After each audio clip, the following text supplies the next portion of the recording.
來繼續來到高雄的左營，發生着一件車禍，有一台100萬的進口車，講全台灣只有2台。昨暝要倒彎的時陣，敢若是厝鏈，結果去弄到科技執法的設備，講這套設備就要210萬。只剩這個駕駛慘咯，因為這台車是伊共借的，除了要賠人修理車的費用，也閣有科技執法的設備嘛要共賠，這下代志大條咯。100萬若是進口車倒彎，敢若是操作無妥當，撇一個鏈去弄着安全島，當場弄斷一支造價200萬的科技執法監視器。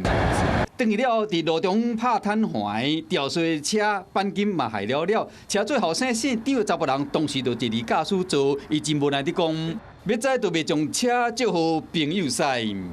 應該要就是堅守自己的立場，不該車借了，回到1個小時前了。我知道，你會怎麼辦？我就不借了，因為這個車不好控制啊。這個性能車，它本來就是馬力就很大。這個若是進口車真稀罕，這個適合全台灣共2台，全世界250台。車主2020年開350萬買，想不到佇昨暝，姓張的查某人就因老爸車借予姓王的朋友使，經過高雄左營區要倒彎博愛二路的時，失控出車禍，車頂2個人敢若輕傷，也過弄斷這個科技執法的設備，要21萬。蠻快的吧？就是看到這個倒在這邊這樣，聽得很大聲，就砰一聲很大聲啊，然後就從副駕自己爬出來。那這樣你們的友誼還能繼續嗎？看他怎麼處理啊。其實他開過很多次。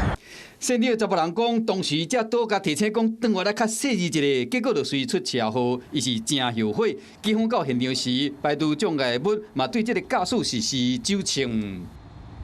初步調查，駕駛無酒駕及毒駕情事，詳細肇事原因送交交通警察大隊分析研判。使朋友進口車弄歹100萬的科技執法的設備，因為操作的意外，唔拿車弄害了，還閣準備賠這條大條的。